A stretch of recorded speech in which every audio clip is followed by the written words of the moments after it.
Welcome to the very first episode of Still Scrolling Special Viewers Unit. That's right, we are going to be talking all things about the show that we just watched. You have joined an elite crew just designed for this special moment. But I was a little worried coming into this because my two co-hosts got taken out by Bullseye.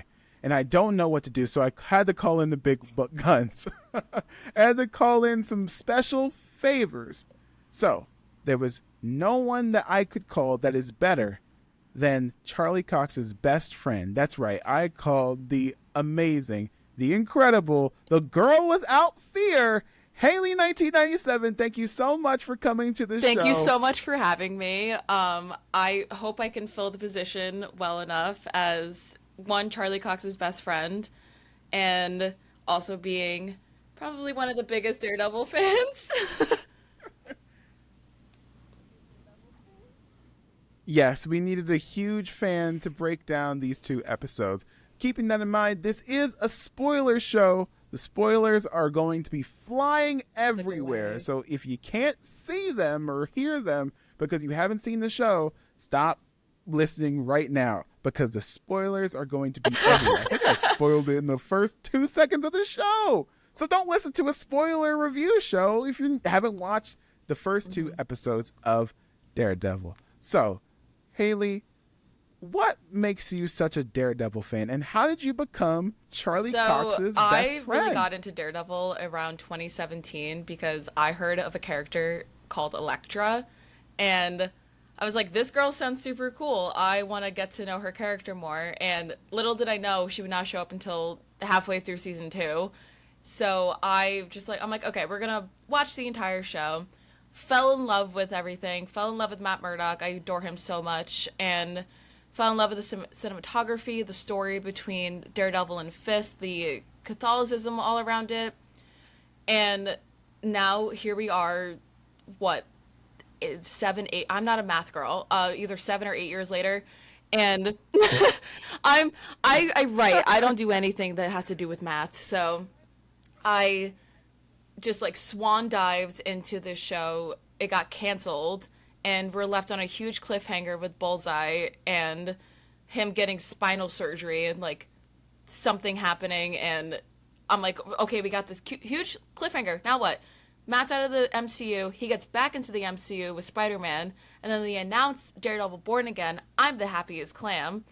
And now here we are in 2025, and Daredevil Born Again is ours. So, how I became Charlie Cox's coined best friend. So, if you were around in 2023... This is absolutely factual. He could probably quote me on this if he ever comes on the show. So in 2023, they were doing the like the strikes and everything. Like SAG was striking. You weren't allowed to talk about any of the struck work. And Charlie wanted to take his daughter to New York Comic Con. And obviously, he can't walk around the floor as himself. So he wore a disguise and he dressed up as Bluey. And yeah, he did blue face paint and everything. And remember how I mentioned earlier how I really adore Elektra? I was cosplaying as her, and I was going down an escalator, and I hear somebody calling out for Elektra, and I turn around, and Charlie Cox is on the other side calling out for me, waving for me, and I was like, oh my goodness. I was like, what's happening? What's happening? You recognize him in the blue face paint? Yeah, because I'm not normal about this show, so of course I did. And I recognized, it took me a minute to get who it was, but he was like a little bit persistent to be like, hey girl, it's me, hi. And I go back up the escalator, we take a photo, and he's with his daughter, so like I didn't want to upload the photo right then and there because I didn't want people to swarm him. So I waited till the con ended, and then it went ultra mega viral all over the internet. Like there was at one point you couldn't Google his name without my photo coming up with him. Like it was crazy. What? It was actually, like, I'm pretty sure if you still Google Charlie Cox Bluey, I come up. What the heck? And I still to this day, like, I like cannot believe this. And then we met again at Comic-Con in 2024, and he recognized me. He's like, I met you last year. And I was like, hey, you perceived me. That's crazy. Again. And ironically, I was in an Elektra cosplay again because I typically cosplay her the most. And then I saw him just recently on The View, which, like, if you're not familiar, it's that talk show with all the ladies just at the table. So he's promoting. Everybody knows The View is. Yeah, of course we know. So what he The was on it View with Vincent is. D'Onofrio, and they brought up the Bluey situation, and I had no idea that they were going to bring this up. And he says unprovoked. I also did not know that he was going to say this. He says unprovoked. Yeah, there was an Elektra that I met, and I'm front row, mind you, and I'm just like, that was me. And he's like, oh, she's right there. Like, we met on the escalator, right? And I was like, paralyzed. I was like, yeah. I was like, you called out for me? And we just, like, had a moment on live television. I was like, I look at my friends and I go, so we're best friends now, right? Right. So that's how I coined, like, that I'm Charlie's best friend. Yeah. That is amazing. It's like, it's nuts, the fan relationship I have with him. Holy It's crazy. cow. Wow, that is crazy. So, like, you guys get brunch every Sunday, right? So you know all of the Daredevil, what's going to happen in the season, Kevin right? Feige, right? He's outside my window, actually. If I say anything, lips are sealed. He might. Bullseye's going to get you. He might. Speaking of our lips being spilled, this is the part where we're going to be talking about the first 2 episodes. That is, what's it called? Let me pull it up. First 2 episodes of Daredevil Born Again. And this show also includes spoilers for the entire Netflix run. Maybe I will probably throw in some spoilers of Luke Cage, Jessica Jones, Iron Fist, Defenders, all that stuff. Everything Marvel. So you have been warned. Click away now. So let's talk about the first episode. Yeah, click away now. Heaven's Half Hour. Oh. And holy shit! Oh my god! They killed Foggy. They killed Foggy fucking Nelson. Okay, so I looked this up beforehand. Heaven's Half Hour is actually a part of an Irish drinking toast that they say at funerals. So I was like, what do you mean they say it at funerals? What do you mean by that? And I got the opportunity to go to the premiere as well, so I saw it twice.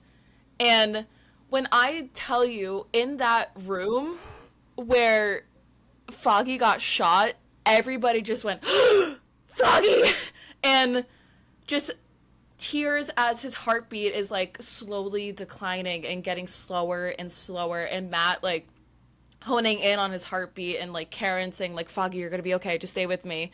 I'm hearing tears throughout everywhere, and I was like, I'm in shock. I was like, I feel like my friend just died.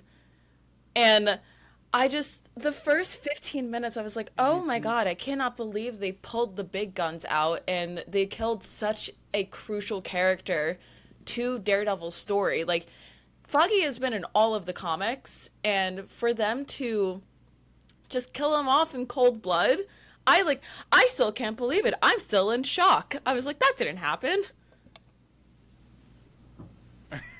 Like, I have some theories about why this happened, but we'll save that for the end of the show.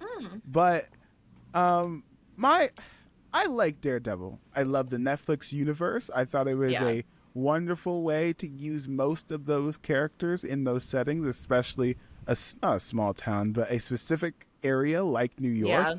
And Daredevil was one of the shining examples of how television shows can and should work in this universe, if we're being for real about it. However,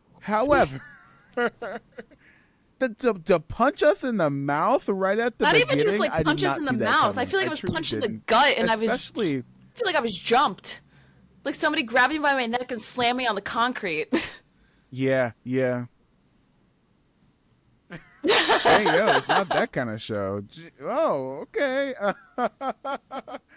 Anyways, I bring that all this up to say that a lot of people, when I made a Daredevil video talking about this online about my thoughts, general thoughts about the show, and some of the comments were saying, can I watch Daredevil Born Again without watching the Netflix show? And I can say definitively, you have to watch the 3 seasons of Daredevil to know what's going on, to understand not that there was like tons of references, but all of the meaning in the first 15 minutes. Let's count them down. Number 1, we have the 3 coming out of Nelson Murdock Page, the law firm that all 3 of them started, attorneys at law, going to the bar. Number 2, the reason why Foggy doesn't want Matt to become Daredevil. Oh my god, I didn't want to give you an excuse. That line was so weighted. Because he's anti-Daredevil. Because of course he's going to become Daredevil. He never stopped until now. Number 3, the flirtation between Karen Page and Charlie Cox. Oh my god! It got me kicking my feet and giggling. I was like, that's crazy. You know, they're still. I thought they were like doing like a little friends with benefits situation because Matt said that breaks the friend code, and she's 1000%. Like, damn. And I'm like, she wants to hit so bad, and I see you and I hear you.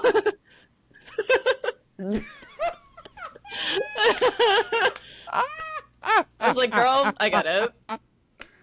Listen, Deborah Ann Wool, if you're listening to this, I see you, girl. We get it, we understand, but oh yeah, gorgeous human being, Deborah Ann Wool. But anyways, to understand that flirtation, you have to understand their whole relationship in Daredevil. Also, Bullseye's first words as he comes out of the smoke. Oh my god, so sinister. Hello, Karen. His introduction in general was cold as hell. And he says that throughout the show. That was crazy. He says hello, Karen, every time he sees Karen Page, right before he's about to murder her, and he not misses, but he never gets a chance to murder Karen Page, right? Yeah. To understand why that's a big deal, right? To understand why possibly Bullseye could survive a fall from off the building, you have to know what happened in season 3 of Daredevil. So I don't think I've ever seen a show that's this connected absolutely. To its predecessor. And I don't know if this if you want to call it a sequel series or a reboot or anything, but you have to watch. I think I can call it like a sequel. All the cast is calling it season 4 basically, so I can confidently say like this feels like a sequel. And I've been saying this to everybody. I'm like, it feels like I've seen a best friend that I haven't seen in years, but it felt like no time has passed at all.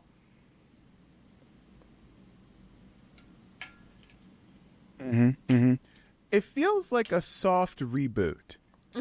Well, it reminds me of like when the difference between like Top Gun and Top Gun Maverick. I haven't seen either, so I have no Top Gun idea. Happened. We all love Top Gun. Oh wait, never mind. Okay, I'm trying. All to the film bros are gonna be like, "Oh my god, get this girl off here." Okay, okay. Have you seen the Scream movies? I know enough about them. Yes, like I know Scream? like there's different Ghostface and everything. So okay, like one of my friends is obsessed. So like I know. So it's like all those happened, but we are following a new story with new stakes and new things. All of that stuff happened, but it's just you have to watch them. But it is a starting point. You know what I mean? And so like all that was crazy. We got a hallway fight, or not a hallway fight, or one take fight, which is like there was a lot of smoke, so I'm sure there was a couple of takes going on around there. But to understand why they did that in the first 15 minutes, you have to watch like 3 seasons of Daredevil, where they have a famous hallway scene in every single season. They have a whole episode that's just one take in Daredevil season 3, I believe, where he escapes the prison. You know, all of that you have to watch. And I was just astounded because I said this in my video. We could have had this the entire time. Marvel Television could have been like kicking on all cylinders this whole time. And okay, before we get further, what is your relationship with the Disney Plus shows / the Netflix shows, the other shows in the Marvel universe? And how it connects to I've Daredevil? watched Jessica Jones once all the way through. I've watched the first season of Luke Cage, and I watched The Defenders, and then I watched the first season of Iron Fist. And then I've also seen Hawkeye, I've seen Echo, I've seen She-Hulk. Like, so I have like a pretty good connection with the other people and the other shows, definitely. So I feel like in further like down the episode, and we could touch on this a little bit later, but when Matt and Fisk were in the diner, and Fisk was like, I tried to mentor someone, but like it just didn't work out. And Matt goes, yeah, didn't she shoot you in the face? And he's talking about Echo. He's talking about Maya Lopez. And I didn't catch that. I didn't catch that the first time I watched it. And I was like, call back to Echo? Okay. I'm like, I love that. And then they call back to the end of season 3 where Fisk kept the promise that he would never kill Karen or Foggy. And he's like, I had nothing to do with Bullseye. That wasn't me. So they have that. You also have I think that was like one of the like the only like main thing is what like Matt saying he's like, my best friend died, and Fisk was like, I had no idea anything about that, so I kept that promise and I kept your secret. So yeah. Mm-hmm. Interesting. I have a lot of thoughts about that scene. We'll talk about that in like the special investigation with theories at the end. But it's very how connected this show is. And I've talked about this in the regular Still Scrolling feed about I hate that this like ever since Phase 4, a lot of these Marvel projects, whether it be TV and movies, tried to be so disconnected that it almost like made them die on the vine. You know what I mean? The fact that Shang-Chi hasn't been mentioned since his movie, that plot line is just dangling in the wind. It makes it easily cut outable. You know what I mean? But one of the things that I loved about the first 3 phases of Marvel is that nothing is skippable. Nothing is really skippable. Everything is essential. Not everything, but like the stuff counts. It always leads to something else, but things like Shang-Chi just get like flown off into the wind by itself. But Daredevil is like a perfect Lego brick. Yeah. Just inserted that can never be removed. Yeah. It's connected to all of these things, right? Which is insane. We could have done this the entire time. I know. Like it still like it still haunts me. The like with the cancellation. Yeah. Especially like immediate satisfaction of the end. Oh yeah. Daredevil season 3. But anyway, after that, Foggy dies. Karen doesn't. And if you have heard about the leaks about this show, I was also following the leaks. And in the original draft of this show, it is reported that both Karen and Foggy died. I have heard about that. Yeah. But only Foggy died. What'd you hear about the leaks, Haley? What'd you think? With Karen not dying, I think that's so crucial to the way that like it furthers the Punisher story and her story with Frank and how like that's gonna happen. So I think like if Karen also died, Frank would have heard that from across the river and put a bullet in Dex's head, and everybody would have clapped, in my personal opinion. And also, I like how they're changing the story that Karen's narrative isn't doomed. Yeah. I like how they're changing how Karen is not doomed by the narrative. Okay. So in the comics, in the Born Again comics, she dies, and I am really glad that she is staying in the show, and I really love her character so much. She's not a damsel in distress. Like, she's a really strong, crucial character. However, that doesn't make me agree with the way that they did Foggy dirty. if it was a perfect world, nobody would have died. But I do like how they're kind of switching the narrative with Karen being the one that stays alive and Foggy being dead. That might be controversial. I might have people come to my head. What did you think of Wilson Fisk's new lease on life? Because it sounds like he has changed. And do you believe that change, Haley? No. No, not at all. Not at all. Really? I see right through that man.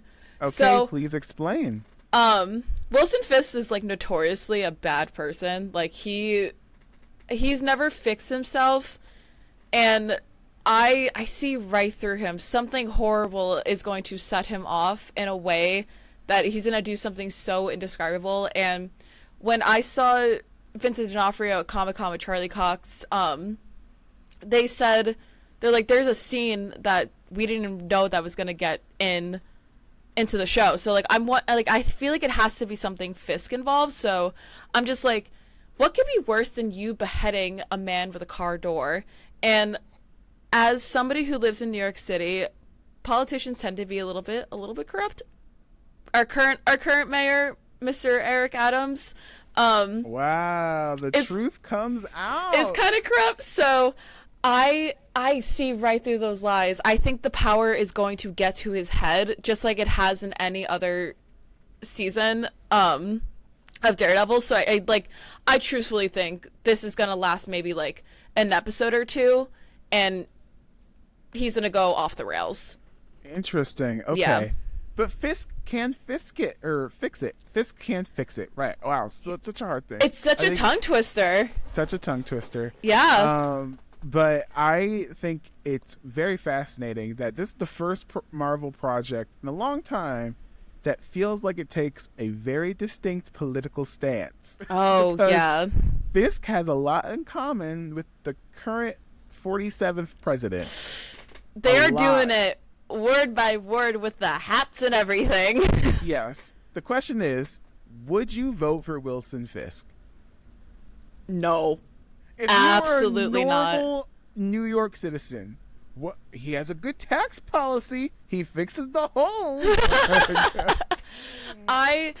because I can see through those political lies so much, and I feel like as somebody who tries to stay involved and stay up to date with research and everything, I think like I would be able to find stuff that Wilson has done in the past, with like him being in jail and everything. So I would do my own research, and I don't think I would vote for him.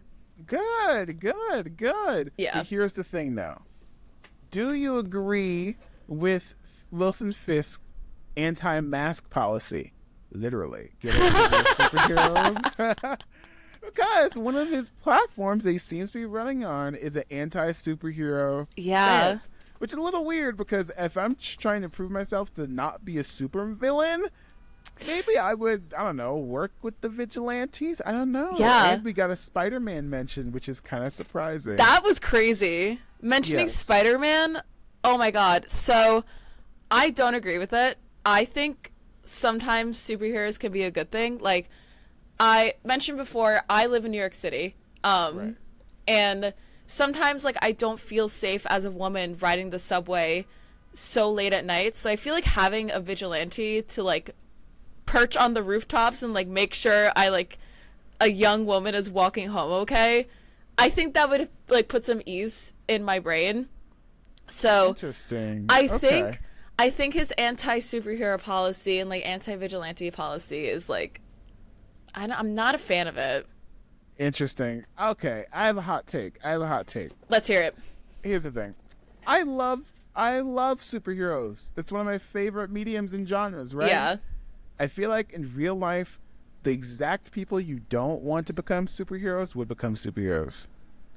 Okay, I can see where you are coming from with that, because there are some crazy people out there that will be like, oh, well, I can put on that same costume too, and then now I'm this person. So I can see where you're coming from. Absolutely. The exact worst people that you know. It wouldn't be charming, devilishly handsome Charlie Cox. It would not be. It would be like it would be that one guy, and we all know that one guy who reads a little bit too much Reddit. Oh my god! I'm gonna clean up these streets. So it's a Dex. Well, not Dex, but maybe. Maybe. I don't think the real life superheroes would have that good of aim, but that's a whole nother podcast. You know, it's just I can understand why someone would vote for Wilson Fisk, but do you remember the Sokovia Accords that randomly got dismissed in a She-Hulk episode? Yeah, and like there was no explanation on it getting reversed, and I was like, can we go deeper into that? Like, I would love to know why they became dismantled. Yes, my guess is that when the world went blip, right, so did the Sokovia Accords, because Captain America was walking around just fine. Nobody was trying to arrest Captain America and they probably needed the help anyways, you know? Yeah. Especially because, I mean, like, Hawkeye was taking out whole gangs and stuff during the blip. Which brings me to my next point about how this episode relates to the larger Marvel Universe. Did Kingpin get blipped? Ooh, wait. That's such a good question. Or, because hear me out. There That's is such a good question between season 3 of Daredevil, which is now canon to the MCU. I always thought it was canon. All right. Well, that's just me. But it ends, and then all of Infinity War happens, right? Wait. And then Echo happens, right? Yeah. What happened to give Kingpin back his criminal empire that was seemingly disbanded at the end of season 3? Vanessa says Wilson left. See, I assumed that it was just jail. Or getting shot in the head by Echo. Yeah. Would it make more sense if Kingpin got blipped? He comes back. Vanessa is running the empire, right? Yeah. And in a post-blip world where people either don't want to be reminded of the blip, maybe, or want some semblance of pre-blip life, they are more susceptible to electing a person like Wilson Fisk. Ooh, wait, that's like such a good. Oh my god, when you put it in that kind of perspective, I'm like, maybe he did get blipped because we had such a large gap in between him going to jail at the end of season 3, and also Vanessa going to jail too. I didn't forget about that. And then Daredevil was active too. Daredevil was incredibly active. Oh my god. Wait. That's like, I'm going to have to like sit on this because I've never thought about that before. I've never thought about Matt getting blipped. I've never thought about Fisk getting blipped, but I think Fisk getting blipped makes so much sense given Vanessa taking over the business, because she didn't get blipped, but then like he did, and then she created a whole empire and basically became a kingpin herself. She is the kingpin now. She's the kingpin now, and yeah, I think him getting blipped makes a lot of sense. Even though I think the show directly states that like he was recovering, you know, getting his eyeball fixed, but like, come on, come on, let's be real, trying to like recover his adoptive daughter. Come on. Which is a whole nother podcast. But I am very curious to see if Wilson Fisk has turned a new leaf. And here's where the part where I want to enter into a little bit of theory corner. You know, theory investigation. Put it on your SVU hats really quickly. Got it on. I think that Vanessa ordered the hit on Fuck. I think Wilson is telling the truth that he did not order the hit. He had no involvement in the death, right? Right. But at that same time as he is gone, right? Mm-hmm. Vanessa still has to deal with Daredevil, right? Yeah. So she calls in someone that can go toe-to-toe with Daredevil. Hey, Poindexter. Hey. Take out Daredevil. He's going to be at this place at this time. Or take out one of his friends so he could stop being Daredevil and stop messing with our shit. Yeah. Right?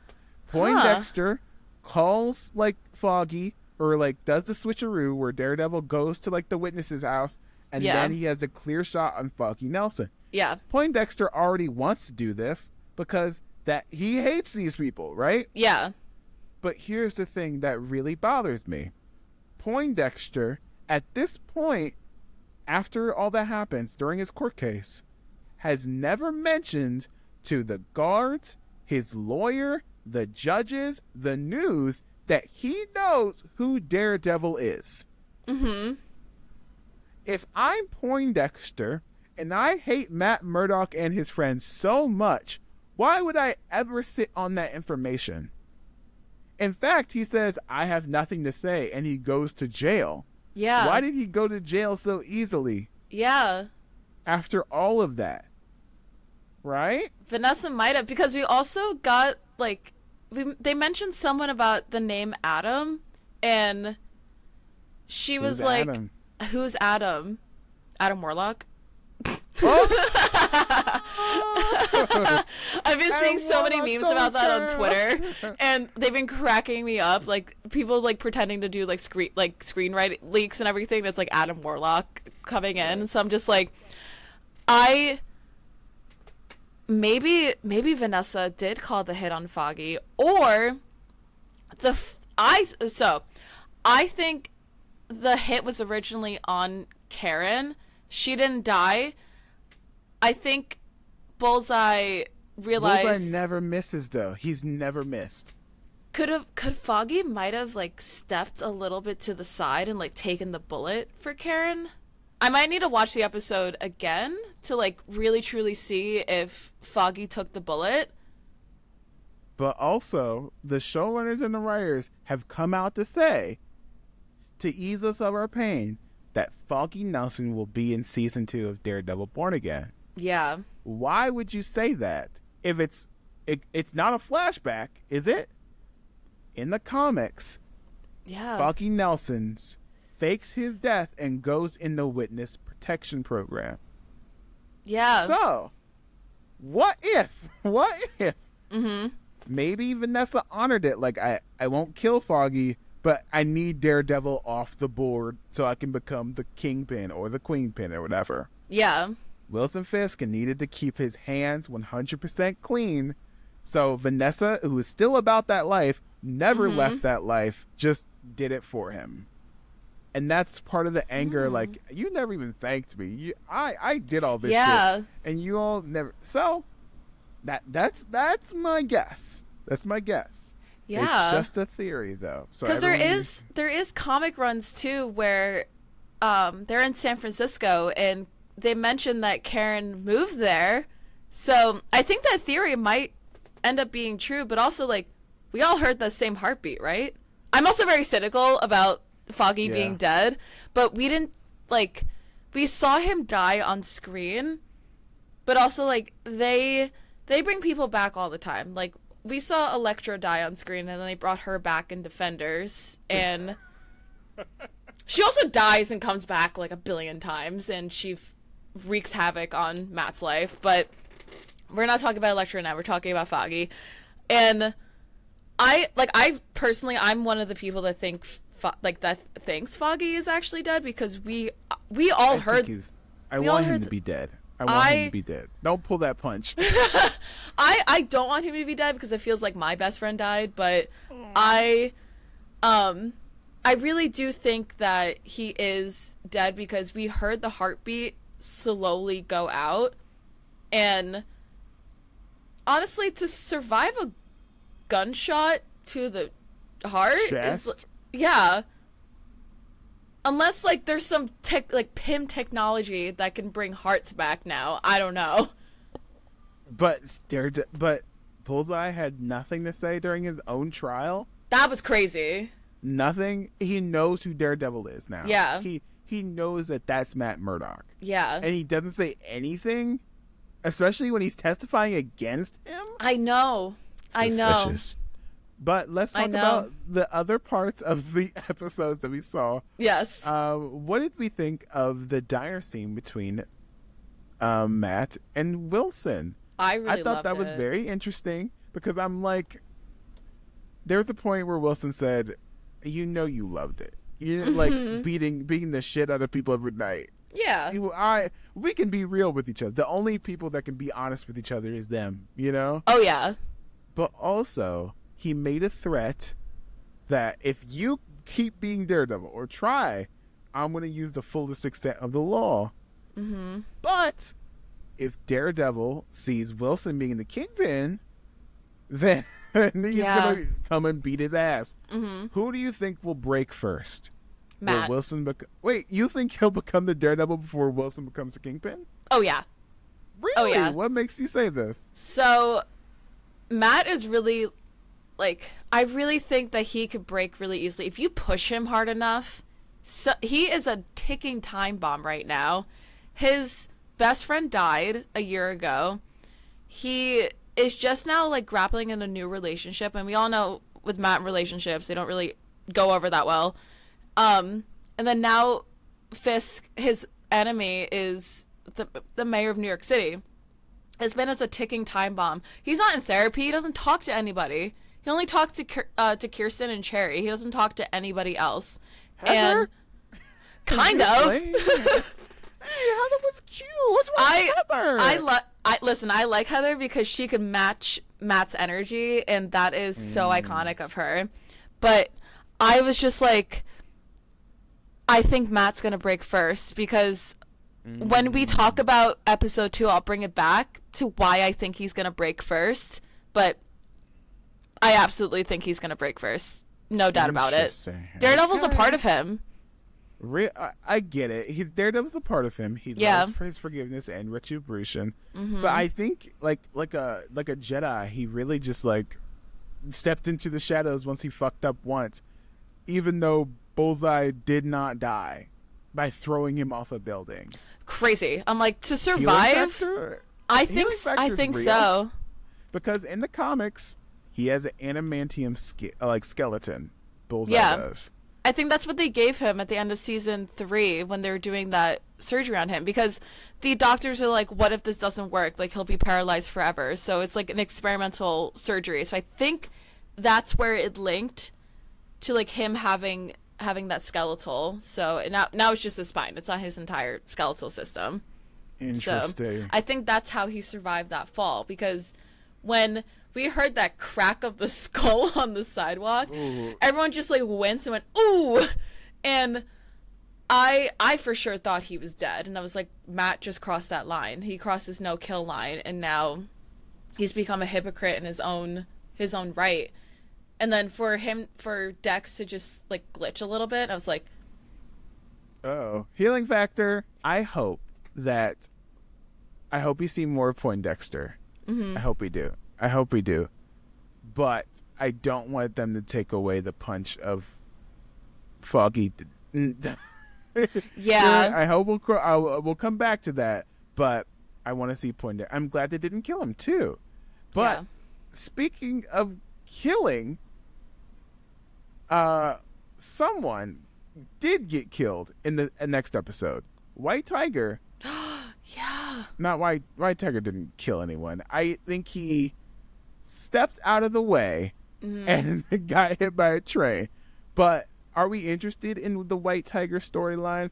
I'm intrigued because we've done this before with like Matt defending like a hero / like the Punisher. You know what I mean? Mm-hmm. But also like, do we trust White Tiger? What do you think? I think he has like a good heart, and his intentions are not malicious. Like, he truly wanted to help that guy on the subway platform, and then it's just like wrong place, wrong time, and then that cop got hit by a train, which, by the way, I take the train every day to work. I'd be so pissed if somebody got hit by a train, because that delays the train has to stop at the next station, and then it's delayed. Your entire day is fucked up because some guy is on the tracks. So as a New Yorker, that would just piss me off, because I'm like, well, now my whole day is delayed, and I've texted my bosses now like, hey, some guy just got hit by a train, sorry. And I think Hector has good intentions, but he doesn't know how to use use them yet. Interesting. Yeah, okay. like he's trying to be the absence that Daredevil is giving, and he's not really executing it as well as he's thinking, because now he's caught in this situation where he's on trial for murder, and obviously, like, when you kill a New York City cop, they don't want to hear your case at all. They're like, okay, point blank period, you're charged for how many counts of murder, and now you're in jail. So interesting. I mean, do you think that White Tiger's gonna get off? I don't know if Matt could win this, especially with the anti-mask policy that's coming up, you know? Do we think that he will win this case?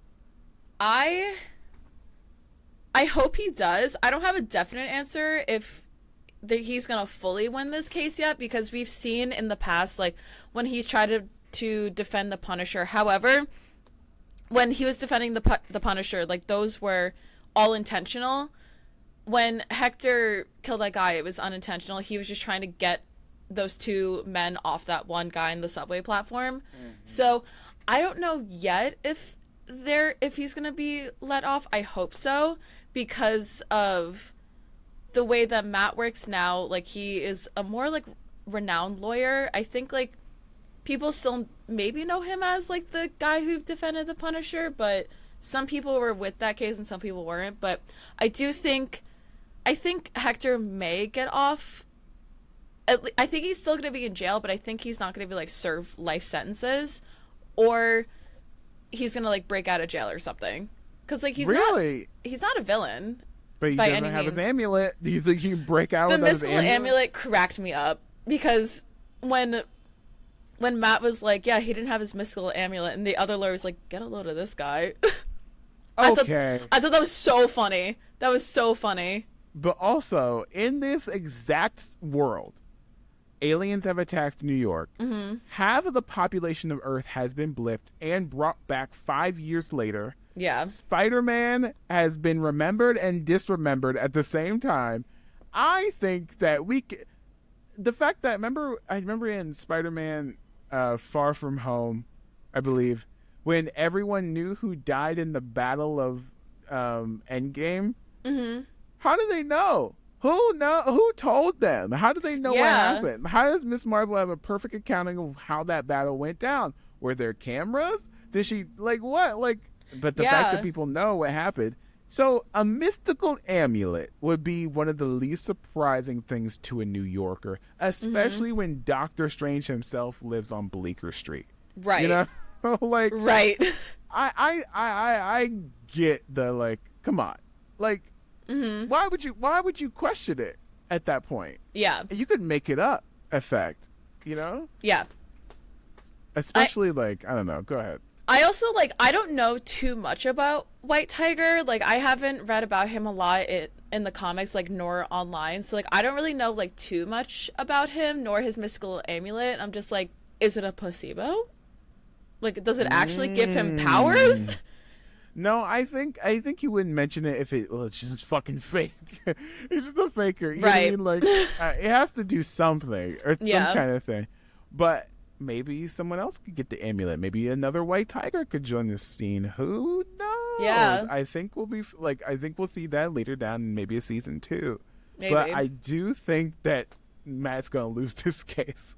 I think that's the direction where it's gonna go, and that because it's going to cement Wilson's hold on the city if he has one. Because speaking of hold on the city, he almost lost the police force in this episode. Oh, yeah. Yes, and he has a new policy or wants to go around, and the cops know he's Kingpin. In fact, he's probably killed some cops, and there was and the police commissioner was going to step down. But if he steps down, then Wilson Fisk pulled the card of, well, goodbye to pension. Uh-oh. They hear you. They're after you. They get rid of the pension, get rid of overtime pay, etc., etc. So he decided to stay, especially, did you see the way he was munching on that sandwich too? Oh my god, that was crazy. He's like, sandwich disgusting, and I was like, it's kind of funny. It looks good. Would you eat that sandwich? For a threat? So funny enough, I think I walked by that place. I think I have. Really? It's a real place? I think so. I also might have just like dreamt that, and I might just be lying out of my mouth right now. But they use like a lot of like real New York City places, so it wouldn't surprise me that it is a real place. I personally wouldn't eat that sandwich because the meat to bread ratio looked like ass. So I personally would not. Wow. I will take Fist's word on the sandwich being disgusting because it kind of looked like ass. Wow. Yeah. Fine. Damn. It looked ass. Okay. I'm very particular about my sandwiches, so I looked at that and I was like, that bread to meat ratio was just awful. What is the best place to get a sandwich in New York City? The best sandwich it's a food truck called Diso's. It's Diso. They're kind of parked all over Manhattan.